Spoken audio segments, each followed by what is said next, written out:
조선 궁중기사. 선상기부터 수천기생까지 기생의 정체와 사원부를 뒤흔든 기생 스캔들. 기생을 흔히 기녀 또는 여기라고 하는데 천인 신분인 이들은 관청에 소속되어 나라의 재산인 관비로 취급되었습니다. 기생은 기를 업으로 삼는 여인을 의미하는데 사전에는 기생이 창녀, 음란한 여자 등으로 나오지만 이는 본래의 뜻과는 거리가 있습니다. 선상기부터 수천기생까지 기생의 정체. 기녀의 어원을 보면 대나무 악기를 다루는 여자로 기생이란 음악을 업으로 삼은 여인인 셈입니다. 여기라는 호칭도 음악을 하는 여인을 의미하는데 이때의 음악은 엄밀히 말하면 궁중의 연회에서 선보이는 고유한 노래와 춤, 악기 연주인 여악을 일컫습니다.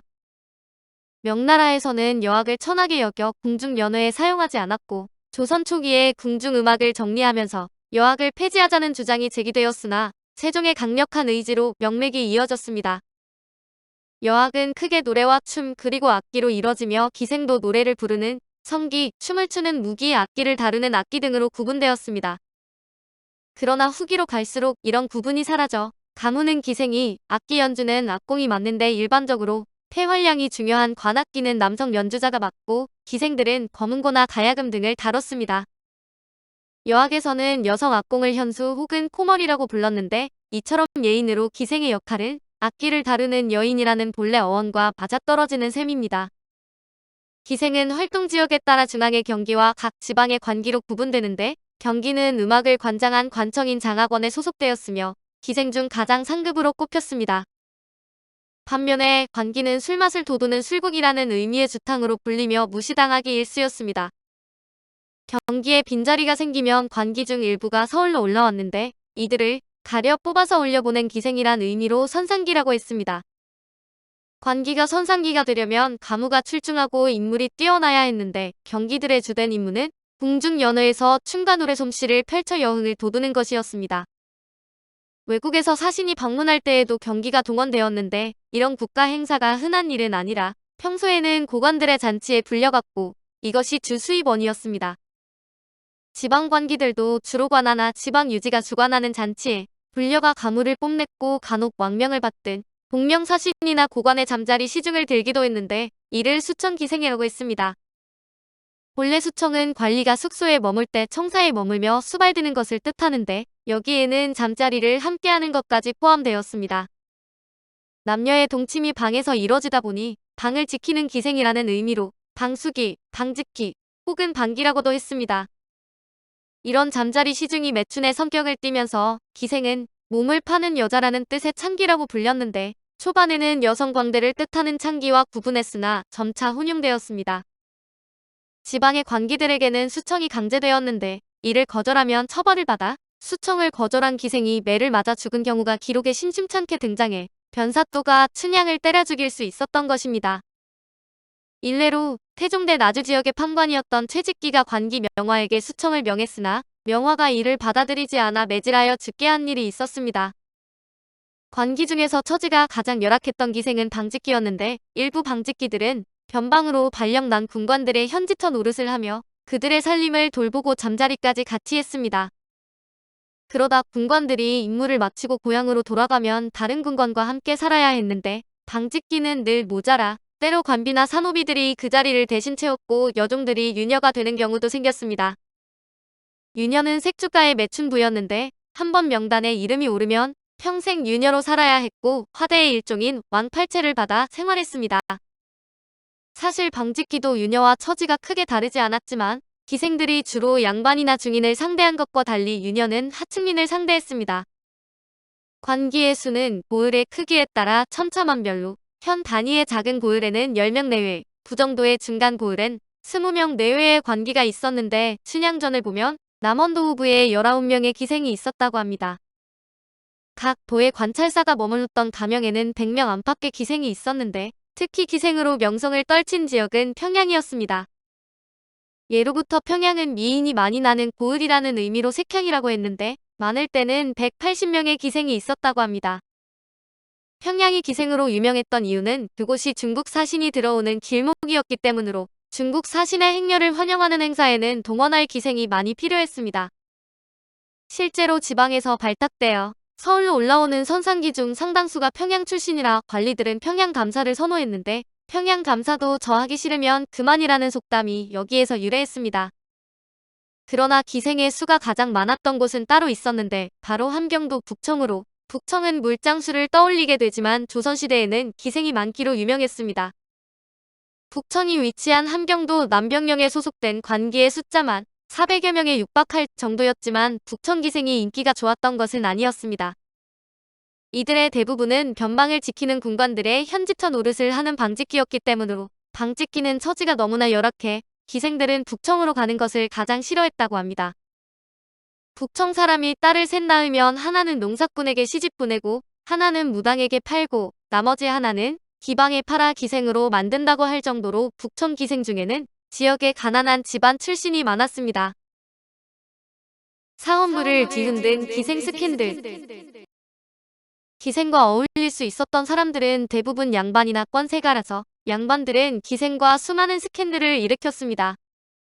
기생의 치마폭에 빠져 공분을 망각한 행동을 저지르거나 관청에서 기생과 질펀하게 놀아나다 발각되어 관직에서 쫓겨난 경우가 부지기수였습니다. 심지어 지방관을 감시해야 할 감찰관들이 기생 접대를 받고 지방관의 잘못을 눈감아주다가 발각되어 처벌받는 일도 적지 않았습니다. 권력이 힘을 발휘하는 곳에는 늘 기생이 있었는데 주로 사원부, 사간원, 홍문관 등 청렴의 대명사로 불렸던 청려직도 예외는 아니었습니다. 태종실록 33권 태종 17년 6월 22일 정축 세 번째 기사 1417년명 영락 15년 행대감찰로서 수원 부사 박강생에게 접대받은 일로 정여 어묵을 파직하다. 감찰 정여 어묵을 파직하였다. 처음에 정여 어묵이 행대로서 수원에서 회합했는데 부사 박강생이 정여 어묵을 연정으로 맞이하여 염소를 잡고 술자리를 마련하고 활시위를 벌여놓고 관역을 세우고는 기생을 불러 가무하면서 명중한 것으로서 재능을 겨루었더니 이때 이르러 이 일이 발각되어 혼사에서 죄주기를 청하였다. 그 글은 대략 이러하였다. 정여 어묵은 수령의 비법을 귀철하는 직임을 띠고서 농사철을 당해 금주하는 때에 먼저 자신이 금령을 범해가면서 도리어 수령과 더불어 음주하고 가무하여 감히 비법을 행하였으니 특히 행대의 뜻을 잃었습니다. 박강생은 지난번에도 이웃 고을 수령과 경례를 벗어나 안양사에서 취회하여 소주를 강권하다가 김문을 죽게 하였는데 아직도 개선하지 못하고 이제는 또 교지를 준수하지 아니하고 대감과 더불어 술 마시며 활 쏘기를 하였으니 그 행위는 부당하기 막심합니다. 청컨대 율에 의하여 논죄하소서 명하여 정여 어묵은 파직시키고 박강생은 이미 죄를 받았으니 논하지 않음이 옳다고 하였다. 수원부를 감찰하러 간 이들이 도리어 술과 기생을 대접받고 돌아온 게 발각되어 파직된 사건으로 행대란 움직이는 대관이라는 뜻으로 암행어사의 전신입니다. 조선의 대표적인 감찰기관인 사헌부에 소속된 행대감찰은 지방관들이 가장 무서워하는 존재였습니다. 그래서 지방관들은 행대감찰이 떴다 하면 잔치상을 마련하여 후하게 대접하고 잘못을 눈감아주길 바랐는데 이러한 접대에 빠지지 않는 존재가 바로 기생이었습니다. 잔치가 끝나면 후에 행대감찰들의 방에 기생을 넣어주었는데 이처럼 입김이 막강했던 사원부에서 기생 스캔들이 일어나지 않을 수 없었습니다. 때로는 사원부 관리들의 알력에 기생이 이용되기도 했는데 같은 해 8월 10일에 일어난 사원부 지배 권상원 탄핵 사건도 그중 하나였습니다. 태종실록 34권 태종 17년 8월 10일 개표 9번째 기사 1417년명 영락 15년 사헌부에서 지배 권상원을 탄핵하다. 사헌부에서 지배 권상원을 탄핵하였다. 권상원이 내자 윤으로 있을 때 가야흐로 죽음이 있는데 객 두세 사람과 상기 등을 초청하여 본시에서 모여 술을 마시었다. 이때 이르러 헌사에서 탄핵하니 권상원이 대답하기를 상기는 내가 부른 것이 아니라 장령 김자가 직관으로 있을 때 감찰방에서 모여 술을 마시고 인하여 데리고 온 기생이다 하였다. 이에 장령 김자와 감찰 등이 모두 피함하고 사진하지 않았다. 이를 임금에게 아뢰니 임금이 형조의 명을 주액하여 아뢰게 하였다. 장령 이하가 권상원과 틈이 있어 동관이 되지 않으려고 하여 주모하여 탄핵하였다. 사헌부 지배는 종선품 관직으로 정사품인 사헌부 장령의 직속 상관인데 당시 사헌부 장령은 김자와 이하로 이하는 권상훈이 자신의 상관으로 부임하는 것을 달가워하지 않았습니다.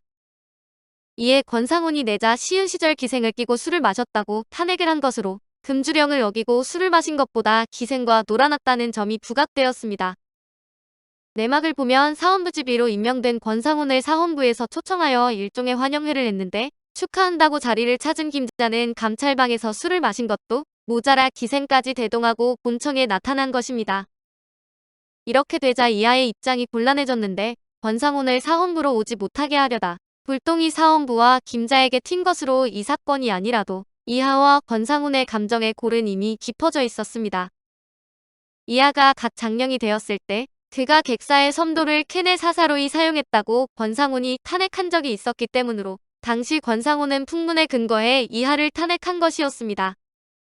그러나 소문으로 들은 사실로 탄핵할 수 없다는 사헌부 규정에 따라 이하는 별다른 처벌을 받지 않았지만 이번엔 달라 이하는 사헌부 장령에서 내쫓기고 의금부에서 신문을 받는 처지가 되었습니다. 금주령 기간에 사헌부 감찰방에서 기생을 끼고 술을 마신 김자도 형도의 조사를 받고 쫓겨났으며 대사헌을 비롯한 사헌부 관리들 모두가 권상훈을 잘못 탄핵한 죄로 관직을 내려놓고 신문을 받아야 했습니다. 권상훈도 술을 마셨기 때문에 신문받았지만 이내 풀려났는데 결과적으로 이하가 권상훈을 미워해 잘못 탄핵했다가 자신은 물론 사헌부 관원 전체가 옷을 벗는 사태가 벌어진 셈이었습니다. 물론 이 사건의 핵심은 사헌부 관원이 사적인 감정 때문에 권력을 남용한 일이지만 그 과정에서 기생이라는 존재가 빠지지 않고 등장했다는 점이 의미심장합니다. 오늘 조선 공중비사는 선상기부터 수천기생까지 기생의 정체와 사헌부를 뒤흔든 기생 스캔들이었습니다.